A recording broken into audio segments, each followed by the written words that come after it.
Hello everyone, welcome back. So far we have developed the index page and the my account page where we can create a new account, login, and retrieve password. Okay, so this is just to give you a overview and understanding on how to develop like front end and back end, how to go back and forth. But in order to design a you know application like a medium level or even large scale application, you have to do the overall architecture design in advance so that you don't run into some confusion or complications in the later stage. Okay. As for this, as a e-commerce store website which focus on selling books, we're gonna define some entity diagram. If you are familiar with the object-oriented design, that's a important step. You can call it a UML diagram or entity diagram.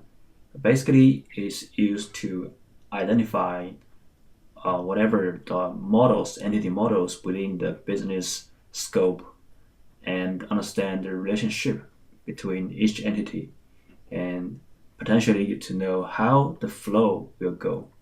So by the time you finish those analysis, you will have a better understanding on the system and how you should approach to design and implement the whole system. Okay.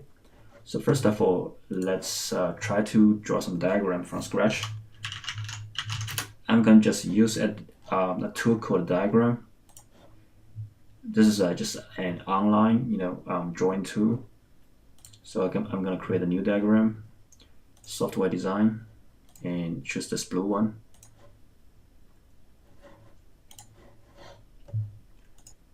So it has some of the default implementations here. This could be a good example for your UML diagram. If you haven't done anything like that, if you're completely new on this whole object-oriented design concept or UML concept, I would suggest you go ahead and take a look at. You don't have to know everything. Just take a little bit touch on the water to grab some general sense, and then come back and follow the course. Okay. So I'm going to select all of entity objects and delete them. And here I'm going to add some more shapes. Specifically, I'm looking for entity relationship. So apply. Now that we have the entity relationship, I'm going to start to draw some diagrams. The first one, of course, will be user, right? That's the one we have already added. And the user, what else do we have? Try to think. So I would suggest you to think with me, and if you can think in advance and try to draw yourself first, that'll be awesome. You don't have to just always follow me. You can always just run ahead of me and then come back, see how it goes. My diagram may not be perfect, or your diagram could be even better than mine. You never know. So we have a user, right? Since we are dealing with a bookstore, definitely we will have a book entity, right? So we have user and we have book. And how do we approach that? For user part, we can extend that. So just give you a concept that you won't always start from the top and keep going down. Like previously, we identify the most important objects, and then we keep going sideways, and then sideways goes into more detailed objects. It's pretty much like a tree hierarchy or pyramid hierarchy. Okay. So a user can have different entities like its payment information. I'll just say credit card. Okay, this is attached to the user. And also we can have a default shipping address. I'll just say user shipping. And we can have what else? User billing address, right? So those are binding to the user. And we have book. So what do we do with book? And we're gonna need to add book to shopping cart, right? So we're gonna need shopping cart.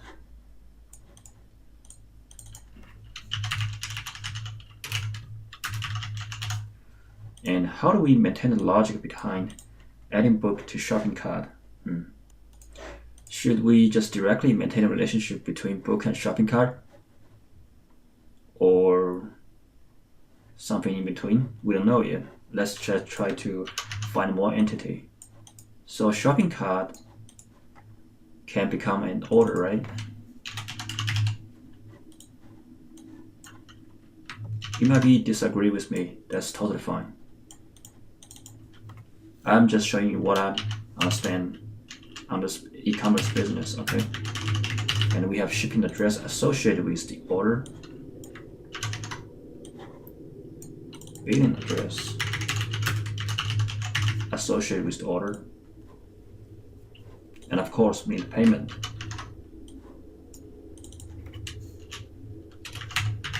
Okay, so let's try to make it constant. This one we're gonna just call it the user payment.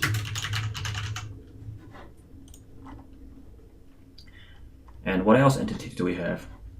I don't know, we may just need to add them later, but I think I've identified the majority of them. So let's try to identify the relationship between the two. So what's the relationship between user payment and user? So one user can have multiple credit cards, right? So one credit card can belong to multiple users? No, that's not true. One credit card can only belong to one user. So the relationship would be one to many. So let's mark that. One to many. Where's one to many? Okay, it's right here. So here, there's a cocktail-like thing is the many side. And let's change the, okay, looks better. And how about user shipping address? Should be one user to many user shipping, right? And how about user billing? The same, one to many. So let's just mark that.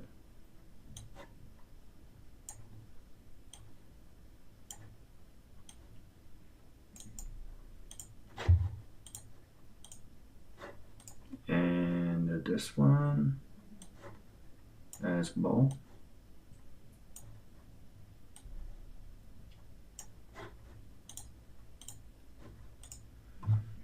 And then how about shopping cart? Can a shopping cart belong to different users? Probably not. One shopping cart should be corresponding to one user, right? And can a user have different shopping cart? Probably not, right? So the relationship should be one-to-one.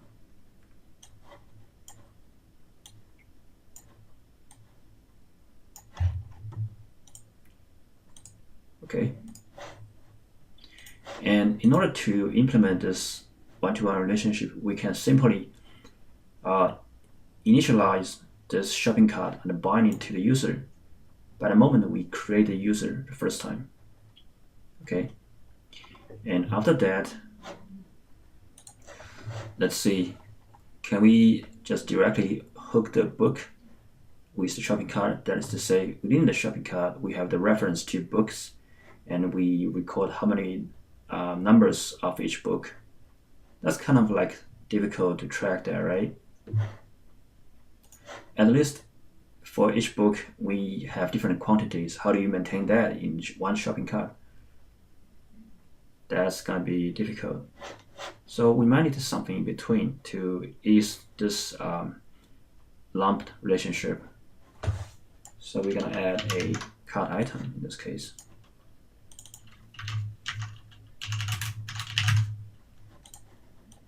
And the relationship between book and cart item is that can a book be different cart items? So imagine you have a user and you have multiple users, right? Like two users. One user has a shopping cart and he has added one book to the cart item. And this cart item is binding to shopping cart. Okay, that looks good. And then another user comes and try to bind the same book and add it to the cart item. So in this case, should we separate the two? Of course we should, otherwise it will cause confusion, right? So in this case, the relationship between book and cut item from book to cut item is one to many. However, the other direction, can we have one cut item that correspond to multiple books? Doesn't make sense, right? You only can have one cut item deal with one book. So the relationship should be one to many. Let's add that. The many side and the one side.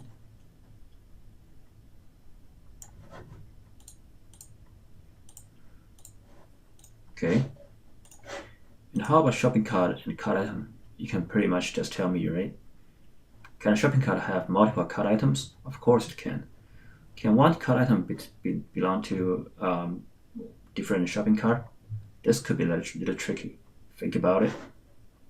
So when we talk about one user, this user add book to this cart item, right? And this cart item can belong to this shopping cart. What if there's another user come add the same book to cart item? It would be a different cart item than the previous one at the beginning. So in this case, one cart item wouldn't be possible to belong to different shopping cart. And that means the relationship between shopping cart and cart item is one to many. Okay, so this is a little tricky. It's kind of easy to make a mistake. It takes several, going forth and back, to figure out the real relationship. And also this relationship depends on how you actually look. How do you, actually look at the design? How do you want to approach the whole system? And then the next thing is a little tricky as well. So should we just directly connect the shopping cart to order? Of course we can. The shopping cart can generate the order, right? One shopping cart can generate multiple orders. Generate one order and generate another order. But the problem is now it's become sophisticated. After we convert a shopping cart to order, so this order is referenced back to shopping cart, right? And what if we need to start to order books again? Think about this. After we converted the shopping cart to order, we need to clear the cart, right? Because those shopping cart's items has been checked out. The cart should become empty. So if we bind the order to shopping cart, we cannot retrieve those items directly, as the items in the shopping cart has been cleared. What if we want to trace back to see the order history? Okay, so in this case, what we can do is instead of using the shopping cart bind with order, we can have the order connect to the cart item. All right. And of course, we can have a relationship between shopping cart and order as well. But because we have already connected from order to cart, we can trace from the shopping cart.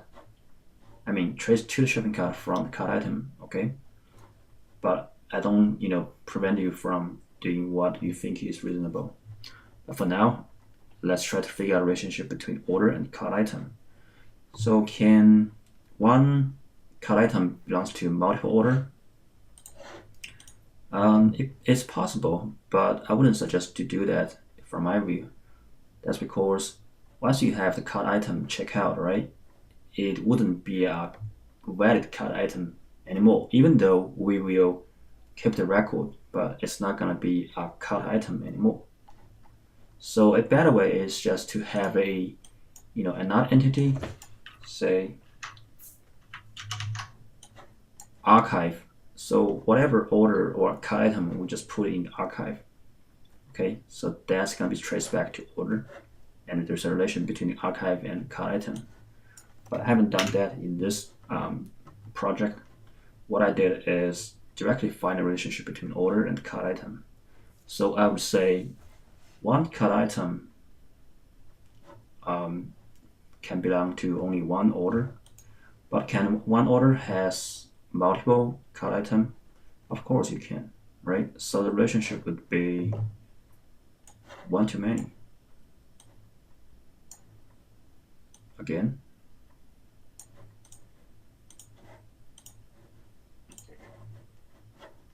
Let's change that. Okay.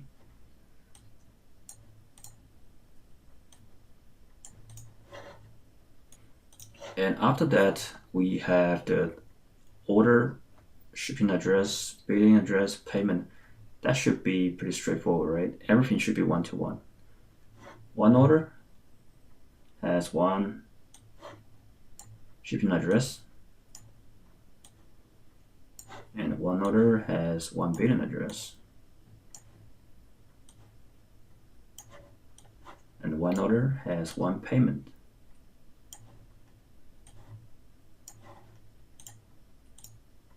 Okay, so that's pretty much like the design of the project.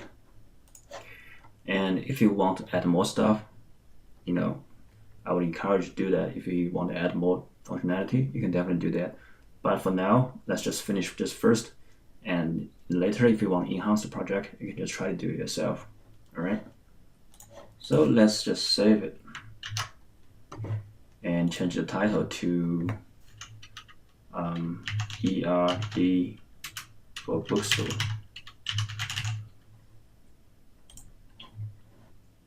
Okay, we're gonna come back and reference it because we haven't added any field to it yet.